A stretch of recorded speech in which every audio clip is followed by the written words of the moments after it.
Good morning everyone. चलो बच्चों, एक लास्ट क्वेश्चन करते हैं आपका फर्स्ट चैप्टर का। क्वेश्चन नंबर 2 पे आओगे, प्रैक्टिकल एक्सरसाइजेस के। अच्छा, पेज नंबर है आपका बच्चे, पेज नंबर है आपका 8.21। तो पेज 8.21 पे क्वेश्चन नंबर 2 है, वो देखोगे जरा क्या कह रहा है। Ram and Rahim are in partnership sharing profits and losses in ratio of 3:2. As Ram, on account of his advancing years, feels he cannot work as hard as before, the chief clerk of the firm Ratan is admitted as a partner with effect from 1st Jan 2016 and becomes entitled to 1/10 of the profits and nothing else. Mutual ratio between Ram and Rahim remaining unaltered. Before becoming a partner, ये ध्यान से देखना बेटा, before becoming a partner, Ratan was getting a salary of 500 per month together with a commission of 4% on the net profits after deducting his salary and commission. ठीक है, फिर देखो, it is provided in the partnership deed that share of Ratan's profit as a partner in excess of the amount to which he would have been entitled if he had continued as the chief clerk should be taken out of Ram's share of profit. Net profit for the year ended 31st December is 1,10,000. Show the distribution of net profit among partners. ठीक है बेटा, बस थोड़ा सा question ना ध्यान से देखना है। ठीक है, आ जाओ क्वेश्चन करना शुरू करते हैं। देखो बेटा, अच्छा क्वेश्चन मुझे एक बार पढ़ के बताओ, निकालना क्या था। उसने कहा show the distribution of net profit among partners, मतलब जो नेट प्रॉफिट है ना 1,10,000 का, वो पार्टनर्स में किस तरीके से डिस्ट्रीब्यूट किया जाएगा। ठीक है, तो बेटा इसके लिए हम बनाएंगे पीएल एप्रोप्रिएशन अकाउंट। चलो मेरे साथ साथ बच्चे बनाओ जरा, पीएल एप्रोप्रिएशन अकाउंट।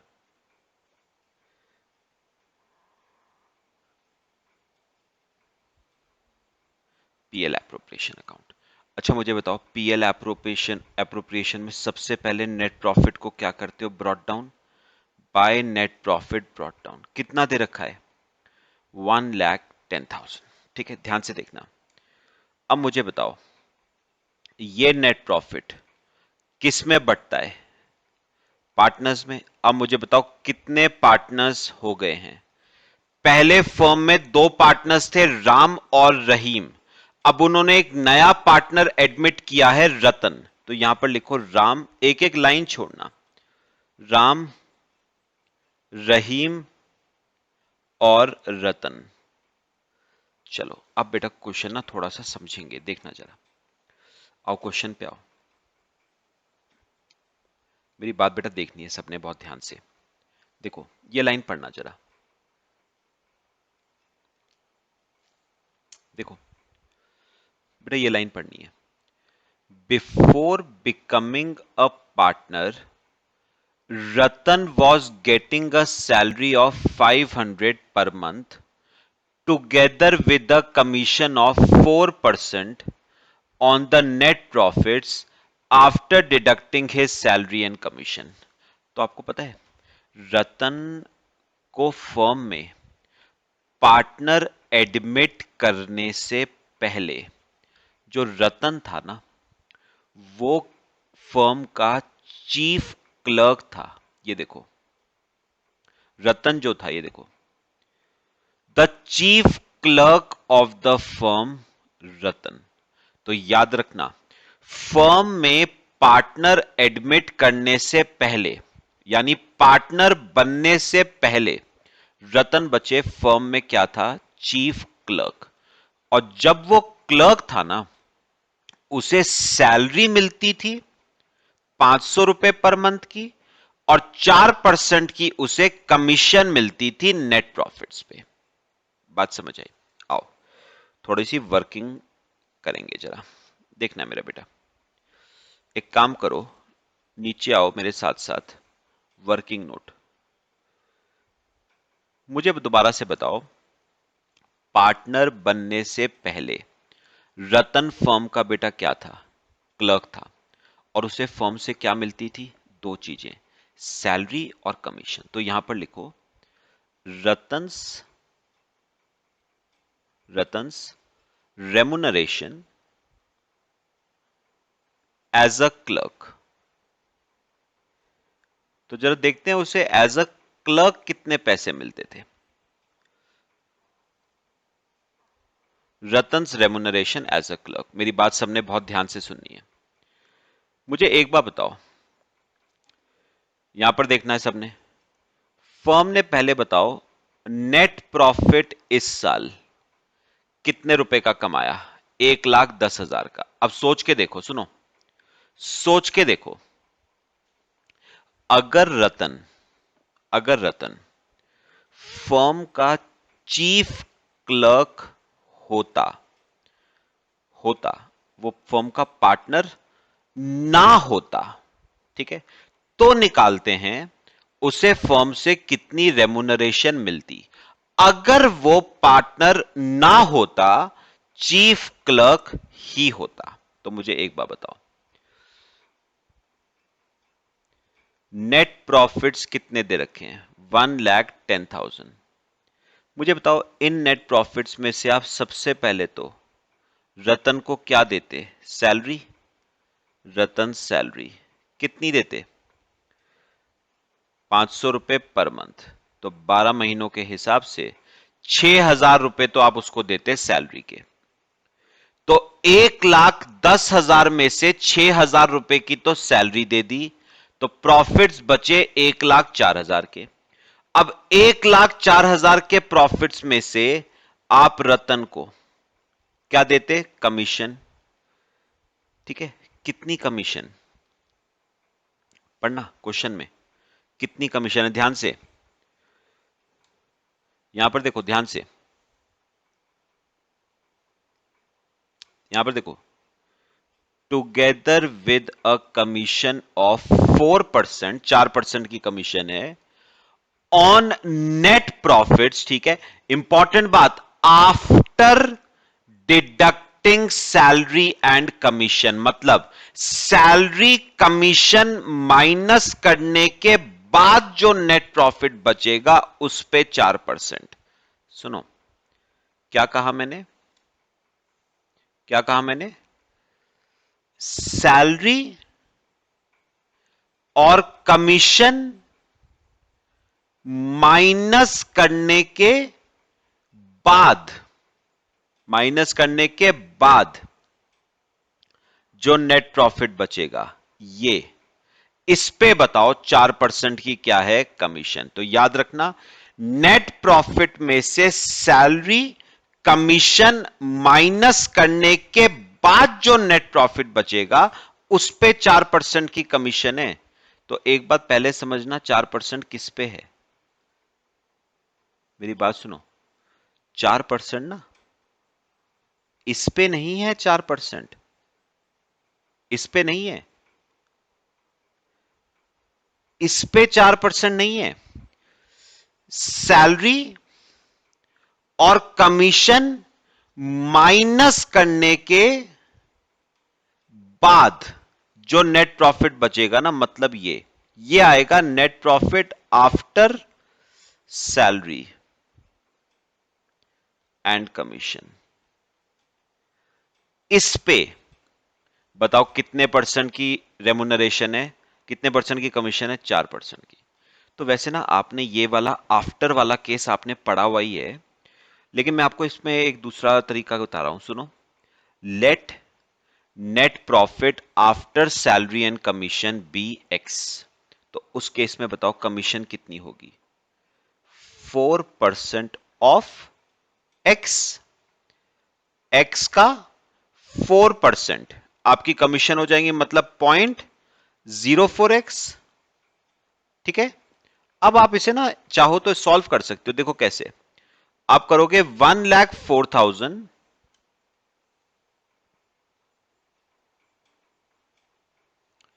सुनो कैसे करोगे, 1,04,000 minus 0.04x minus 0.04x is equal to x, is equal to x। तो सॉल्व करो, 1,04,000 इज इक्वल टू 1.04x, तो x बेटा आपका आ गया 1,00,000,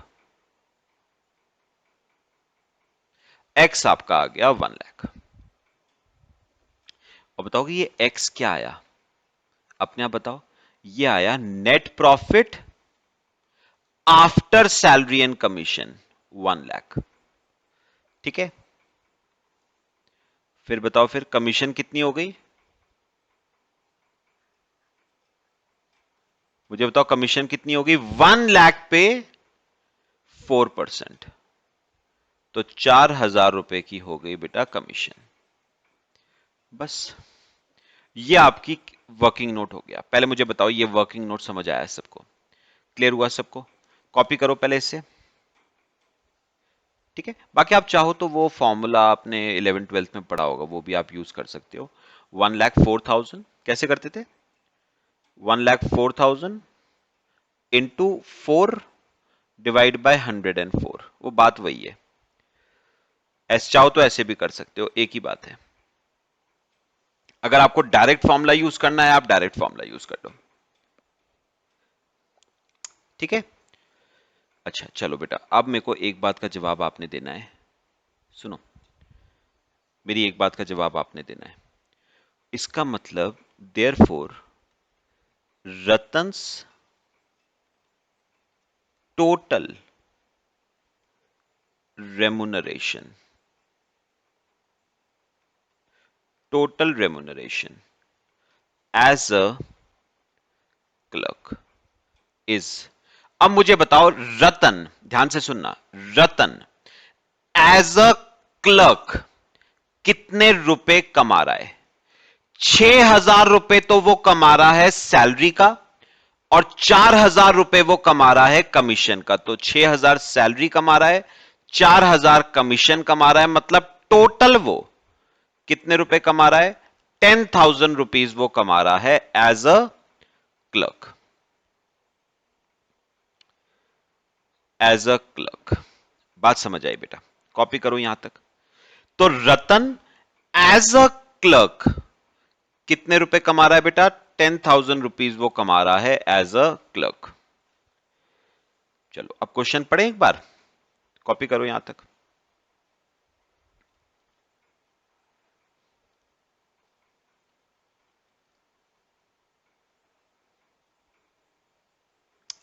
आगे सबका, चलो अब आओ क्वेश्चन पे, आओ मेरे बेटा, ध्यान से जरा फिर से एक इंपॉर्टेंट बात पढ़ेंगे। देखो इंपॉर्टेंट बात पढ़ाऊंगा फिर से,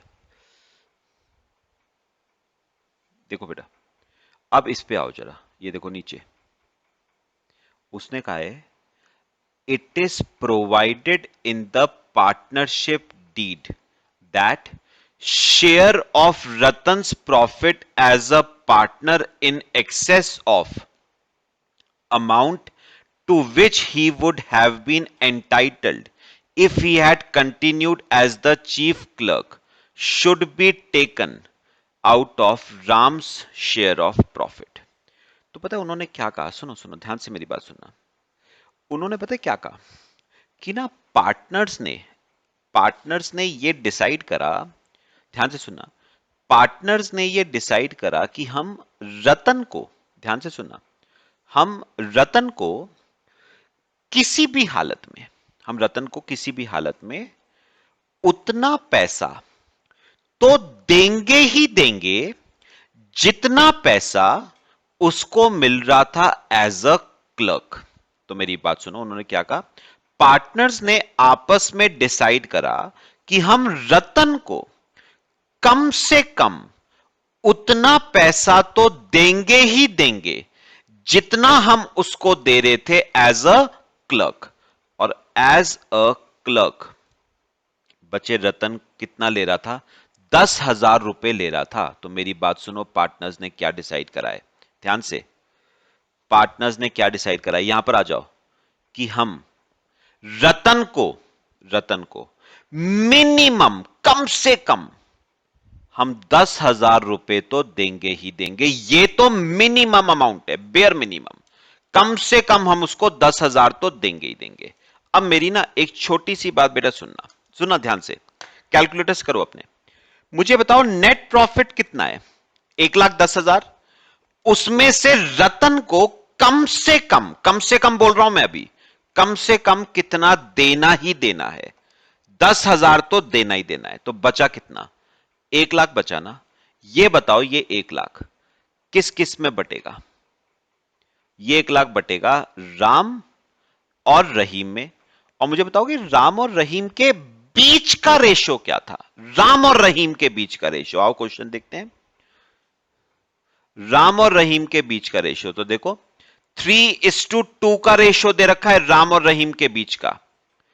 तो बचा हुआ 1,00,000 3:2 में बांट दो। 60,000 राम का, 60,000 राम का हो गया, 40,000 रहीम का हो गया। बात बताओ, समझ आई सबको? तो मुझे एक बात का जवाब दो, रतन को बेयर मिनिमम कितना देना है? 10। तो उस हिसाब से राम का बनता है 60 और रहीम का बनता है 40। पक्का? ये जो रतन का आया ना 10, ये उसका बेयर मिनिमम है। अब मुझे एक काम करो, क्वेश्चन पढ़ो और मुझे बताओ, रतन का शेयर ऑफ प्रॉफिट कितना था? Becomes entitled to 1/10 share of profit, यानी रतन का शेयर ऑफ प्रॉफिट है 1/10। मतलब एक बात सुनो, सुनो, अगर मैं 1,10,000 का नेट प्रॉफिट है, इसका 10% करूं तो रतन का बनता है 11। तो मुझे बताओ, 10 तो हमने उसको दे दिया, और कितना देना है उसको? 1,000 और देना है। लो दे दिया मैंने। तो रतन को कितना मिल गया? 11 मिल गया भाई, 11 ही तो बनता है उसका। 1,10,000 का 10% उसका 11 बनता है। 10 तो उसको दे ही दिया था, 1,000 उसको और दे दिया, बन गया उसका 11,000। अब सुनो, आओ क्वेश्चन पे एक बार फिर से, ये देखना, इसे पढ़ना है, ये जो मैंने ब्लू में करा है highlight. It is provided in the partnership deed that share of Ratan's profit as a partner in excess of the amount to which he would have been entitled if he had continued as the chief clerk should be taken। मेरी बात सुनो, should be taken, क्या कहा है? should be taken out of Ram's share of profit. तो मुझे एक बार बताओ, उसने क्या कहा? उसने कहा कि रतन को 10,000 से ऊपर आप जितना भी दोगे ना, 10,000 से ऊपर आप जितना भी दोगे वो राम देगा अपने शेयर ऑफ प्रॉफिट में से। यानी एक बात सुनो, मुझे बताओ, हमने रतन को एक्स्ट्रा कितना दिया? एक्स्ट्रा बताना, 1,000 रुपए दिया। ये बताओ कि ये 1,000 कौन देगा अपने शेयर ऑफ प्रॉफिट में से? राम देगा। लो, तो राम में माइनस कर दिया और रतन में ऐड कर दिया, तो राम का शेयर ऑफ प्रॉफिट रह गया 59। बाकी रहीम में कोई चेंज नहीं आया, 40। तो टोटल करोगे ना, तो इसका टोटल आपका 1,10,000 आ जाएगा। टोटल आपका 1,10,000। लो बेटा, आपका क्वेश्चन कंप्लीट। कॉपी कर लो, चलो। ठीक है, मेरे ख्याल से क्वेश्चन क्लियर हुआ। ठीक है, तो क्या कहा था क्वेश्चन ने? कि रतन को आप रतन को आप 10,000 से ऊपर जितना भी दोगे, 10,000 से ऊपर आप रतन को जितना भी दोगे, वो ऊपर, वो एक्सेस कौन देगा? राम देगा अपने शेयर ऑफ प्रॉफिट में से।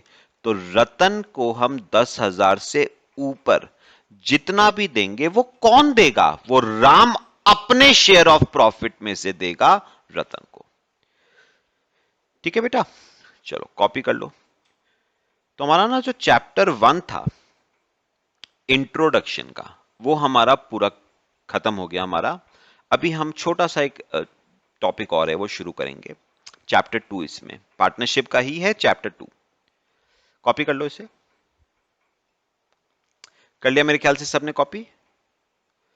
चलो बेटा आ जाओ, नया एक टॉपिक मैं शुरू कर रहा हूं आपके साथ। इसी का पार्ट है, हेडिंग लिखोगे इंट्रोडक्शन, यहां लिखना 2 minute. Treatment of goodwill, introduction of goodwill या ट्रीटमेंट ऑफ गुडविल, जैसे लिखना है लिख लो। Treatment of goodwill. ठीक है बेटा, चलो अब मेरी बात सुनो। बेटा ऐसा है, पहले एक बात समझो, इसमें गुडविल निकालने के हमारे पास मेथड्स कितने हैं बच्चे? अच्छा, मेथड्स कौन कौन से हैं? बनाओगे जरा एक चार्ट बनाओगे, मेथड्स कौन कौन से हैं हमारे पास? सुनो,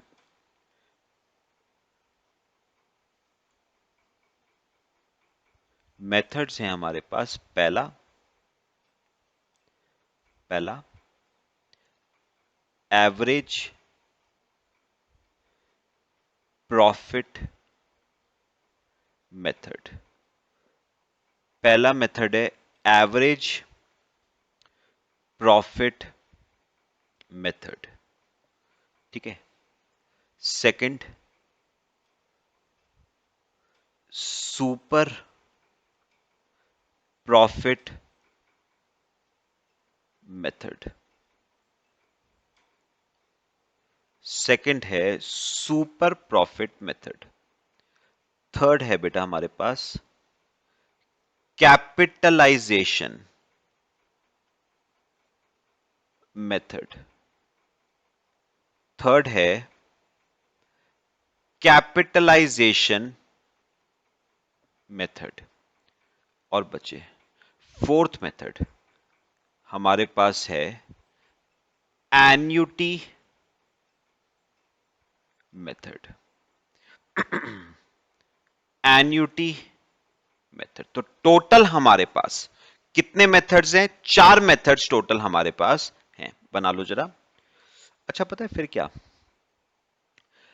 एवरेज प्रॉफिट मेथड में ना, एवरेज प्रॉफिट मेथड में हमारे पास 2 मेथड्स हैं, simple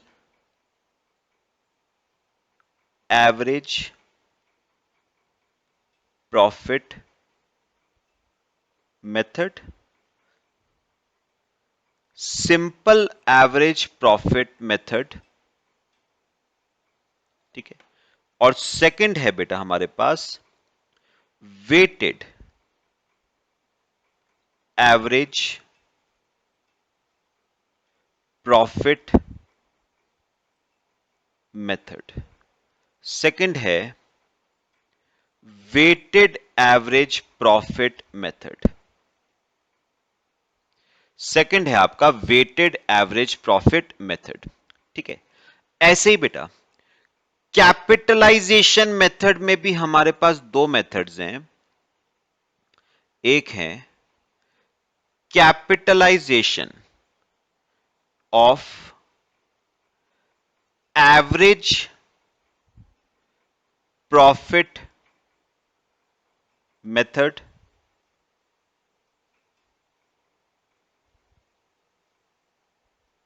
capitalisation of average profit method. और अगला है capitalization of super profit method. दूसरा है हमारा capitalisation of super profit method. ठीक है बेटा, तो पता है एक बार अगर आप एक बार कॉपी कर लो पहले इस चार्ट को, फिर करना शुरू करते हैं। तो बेटा वैसे हमारे पास टोटल 4 मेथड्स हैं, average profit, super profit, capitalization और annuity. Average profit method further 2 methods में डिवाइडेड है, सिंपल एवरेज और वेटेड एवरेज। और कैपिटलाइजेशन मेथड भी 2 पार्ट्स में डिवाइडेड है, कैपिटलाइजेशन ऑफ एवरेज प्रॉफिट्स और कैपिटलाइजेशन ऑफ सुपर प्रॉफिट्स। ठीक है बेटा, चलो। तो बेटा अगर देखा जाए ना, तो हमें गुडविल के टोटल कितने मेथड्स करने हैं, पॉइंट लिखो। पहला सिंपल एवरेज, दूसरा वेटेड एवरेज, तीसरा सुपर प्रॉफिट, चौथा कैपिटलाइजेशन ऑफ एवरेज प्रॉफिट, पांचवा कैपिटलाइजेशन ऑफ सुपर प्रॉफिट और छठा एन्युटी मेथड। तो टोटल बेटा आपको गुडविल के कितने मेथड्स पढ़ने हैं? 6 मेथड्स टोटल गुडविल के आपको पढ़ने हैं। चलो बनाओ ये स्टेटमेंट, फिर करना शुरू करते हैं एक एक करके।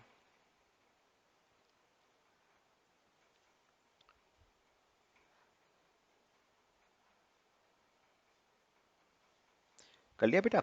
चलो आ जाओ, पहले हम शुरू कर रहे हैं एवरेज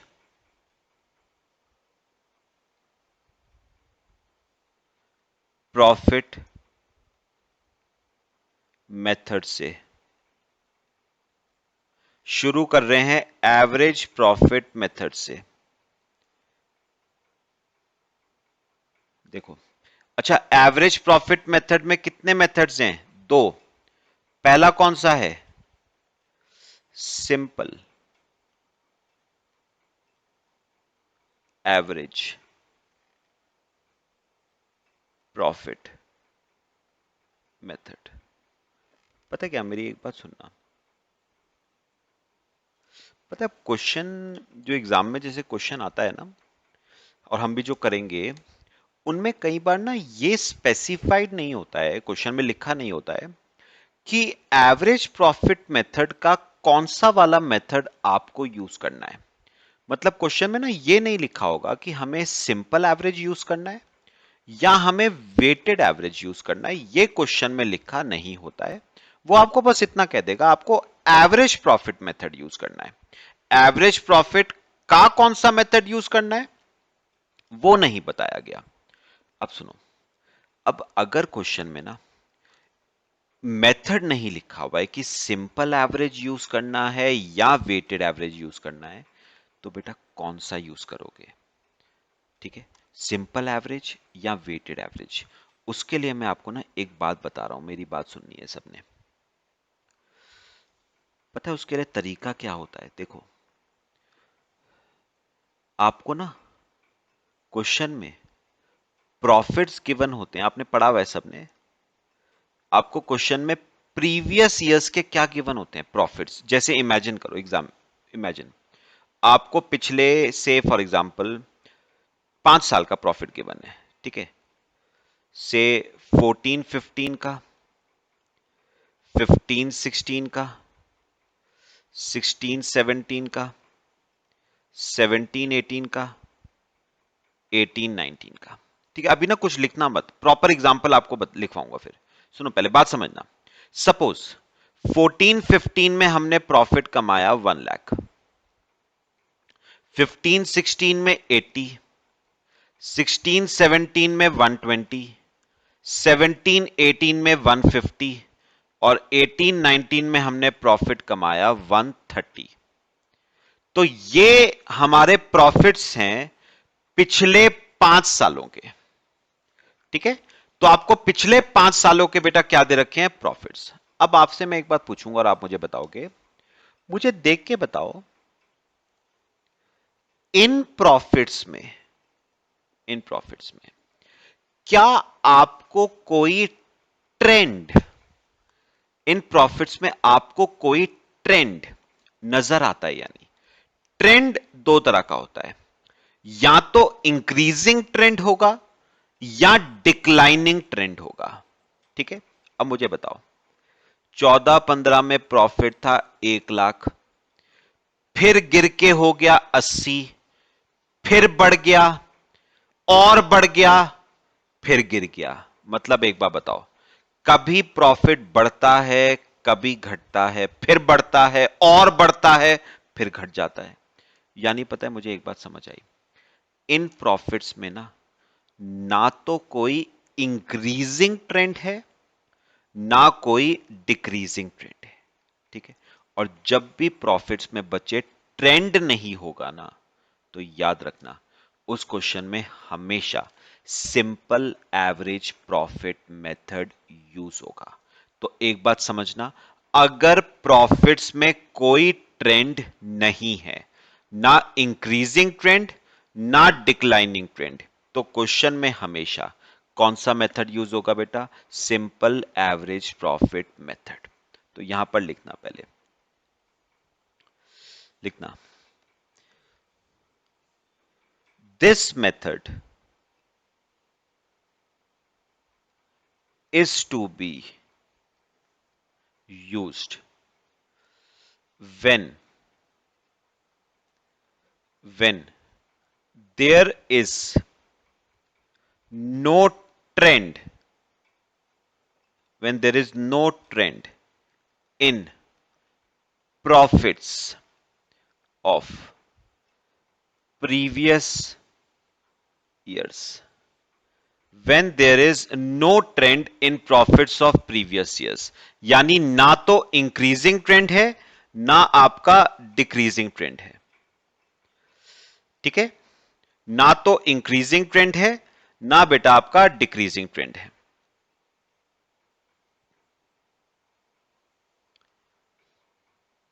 इसको अंडरलाइन कर लेना, no trend in profits of previous years. ठीक है, कॉपी कर लो बेटा, फिर आपको एक एग्जांपल से सॉल्व करवाता हूं।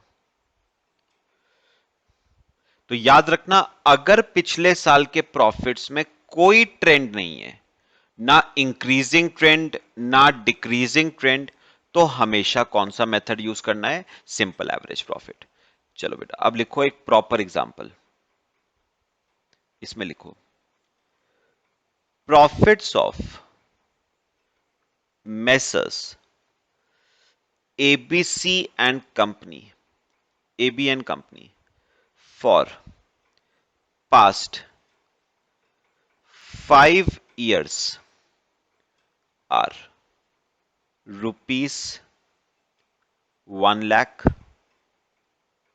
rupees 80,000, rupees 1,20,000,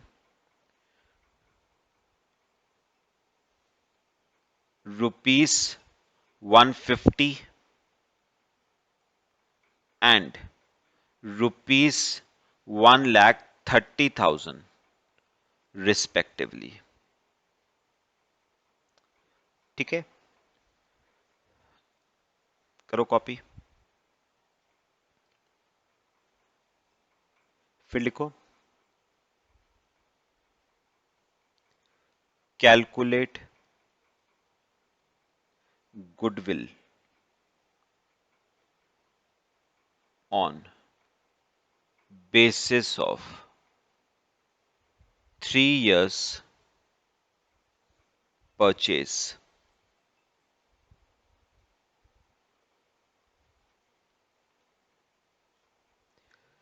3 years purchase of average profits on the basis of 3 years purchase of average profits। अच्छा बेटा, आपने गुडविल का जैसे फॉर्मूला पढ़ा हुआ है, अपने आप बताओ गुडविल का क्या फॉर्मूला है? गुडविल का फॉर्मूला है एवरेज प्रॉफिट्स मल्टीप्लाई बाय, बताओ क्या? नंबर ऑफ ईयर्स परचेज, है ना? गुडविल का फॉर्मूला है average profits multiply by number of years purchase. अच्छा, अब मेरी बात सुनो, अब यहां पर पहले क्या चाहिए? Average profits.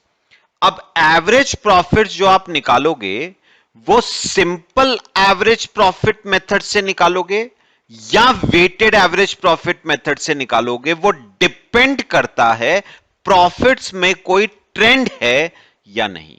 तो ये तो हम पहले भी देख चुके हैं ना, प्रॉफिट्स में कोई ट्रेंड नहीं है, बड़ा घट गया फिर बड़ा और बड़ा फिर घट गया, मतलब प्रॉफिट्स में कोई ट्रेंड नहीं है। तो कौन सा मेथड यूज करोगे? Simple average profit. चलो बेटा वर्किंग नोट बनाओ, एवरेज प्रॉफिट्स निकालते हैं, सिंपल एवरेज प्रॉफिट्स। अच्छा, ये सिंपल एवरेज प्रॉफिट्स कैसे निकालोगे अपने आप बताओ? पांचों साल के प्रॉफिट्स को एडअप करके डिवाइड बाय 5, तो 1 लाख प्लस 80,000 प्लस 1,20,000 प्लस 1,50,000, ठीक है, प्लस 1,30,000। दिस डिवाइड बाय, बेटा किससे करना है डिवाइड बाय? 5। चलो सॉल्व करते हैं। 1 lakh plus 80 plus 120 plus 150 plus 130 divide by 5, 1,16,000 के एवरेज प्रॉफिट्स आ गए। कौन से एवरेज प्रॉफिट्स आए? Simple average profits. ये आपके सिंपल एवरेज प्रॉफिट्स हैं।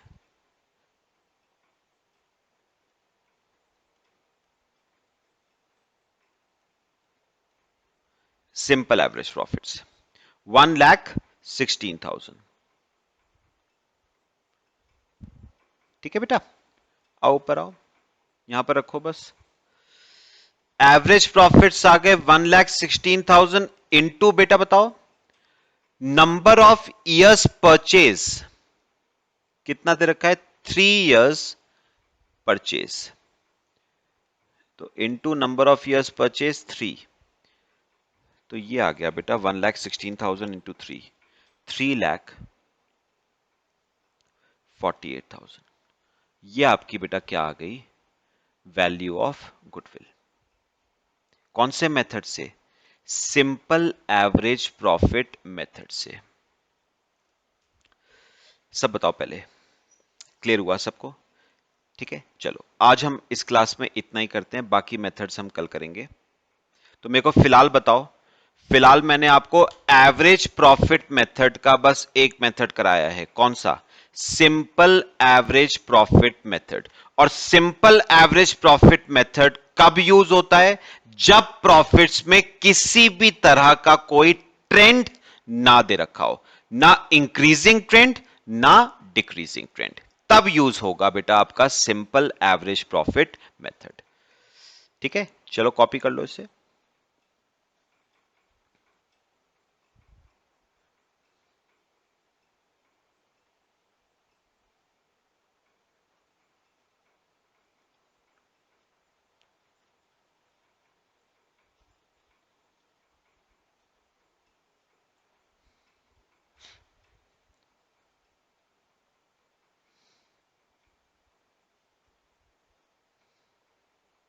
अच्छा बेटा, इतना छोटी सी मैं बस एक लास्ट बात आपसे कर लूं, जो ना आप लोगों के दिमाग में कई बार क्वेश्चन आ जाता है, मतलब लिखना नहीं है वो, बस थोड़ा सा समझ लेना। कई बार आप हम लोगों के दिमाग में आ जाता है, sir what do you mean by number of years purchase? ये नंबर ऑफ ईयर्स परचेज क्या होता है सर? तो मैं आपको ना बेटा थोड़ा सा इसमें एक बात बताऊं, जैसे इमेजिन करो, जैसे इमेजिन करो एक फर्म है, एक फर्म है, कुछ लिखना मत बेटा, जिसमें दो पार्टनर्स हैं, ए एंड बी। ठीक है, यही वाली फर्म की बात कर लेते हैं, मैसर्स ए एंड बी। तो एक फर्म है जिसमें दो पार्टनर्स हैं, ए एंड बी। पता है अब लॉ क्या कहता है? सुनो सुनो, लॉ कहता है, अब देखो इमेजिन करो, हम दो पार्टनर्स हैं ए और बी। अब पता है हम ना एक फर्म में हम एक नया पार्टनर हम एडमिट करना चाहते हैं, हम फर्म में एक नया पार्टनर एडमिट करना चाहते हैं सी। अब इमेजिन करो, ए और बी ने कितने साल मेहनत करने के बाद वो इस मुकाम पे पहुंचे होंगे? मैं क्या कह रहा हूं, ए और बी कितने साल मेहनत करने के बाद इस मुकाम में पहुंचे होंगे कि आज वो इतने प्रॉफिट्स कमाए? भाई इतने सालों की मेहनत इन्वॉल्व होगी या नहीं? ऑब्वियस सी बात है ना। 2 साल, 3 साल, 5 साल, 10 साल, इतने सालों की मेहनत के बाद आज ए और बी इस मुकाम पे पहुंचे हैं कि वो इतने प्रॉफिट्स कमा पाए। ठीक है, अब इमेजिन करो, कल का छोरा सी फर्म में आया और आज वो इनकी बराबरी में आके खड़ा हो गया बेटा। मतलब अब ए, बी और सी तीनों बराबर कमाएंगे। मतलब सी भी, कल का आया हुआ छोरा, कल का आया हुआ लड़का उतने पैसे कमाएगा जितने ए और बी कमा रहे हैं इतनी साल की मेहनत के बाद। तो एक बात समझो, ए और बी ने इतने साल तक बेटा कड़ी मेहनत करी, ए और बी ने इतने साल तक कड़ी मेहनत करी, तब जाके इस मुकाम पे पहुंचे। और कल का आया हुआ लड़का आज उसी जगह पे आके खड़ा हो गया जहां पर ए और बी हैं। बात क्लियर? तो अब मुझे बताओ, ये चीज फेयर है या ये चीज अनफेयर है? ये चीज बेटा अनफेयर है। ये लोग ए और बी आज इस मुकाम पे हैं कितने साल की मेहनत के बाद? एग्जाम्पल ले लेता हूं, 3 साल की कड़ी मेहनत के बाद आज वो इस मुकाम पे पहुंचे हैं कि वो इतने इतने प्रॉफिट्स कमा सकें। और कल का आया हुआ लड़का from the very first day उस मुकाम पे पहुंच गया जहां पर ए और बी पहुंचे 3 साल के बाद। तो अब मुझे एक बात बताओ, अगर मैं ए और बी हूं ना, मैं ए और बी हूं, तो मैं सी से कहूंगा कि भैया देख, हम लोग इस मुकाम पे पहुंचे 3 साल की कड़ी मेहनत के बाद, और तू इस मुकाम पे पहुंच गया from the very first day. तो हम तुझसे अपने 3 साल की मेहनत का पैसा लेंगे। पक्का? हमने इन 3 सालों में जितनी गुडविल कमाई है, हम उन 3 सालों का पैसा तेरे से लेंगे। दैट 3 years इज बेटा known as number of years purchase. पक्का? तो किसी भी तरह का कोई कंफ्यूजन मत रखना। ये आपका क्या होता है, नंबर ऑफ ईयर्स परचेज। पूछा नहीं जाएगा एग्जाम में, लेकिन आपको नॉलेज होनी चाहिए। ठीक है बेटा? चलो, बाकी मेरे ख्याल से आज हमने जितना डिस्कशन किया वो सारा क्लियर हुआ। बाकी नेक्स्ट क्लास में डिस्कस करते हैं। Thank you.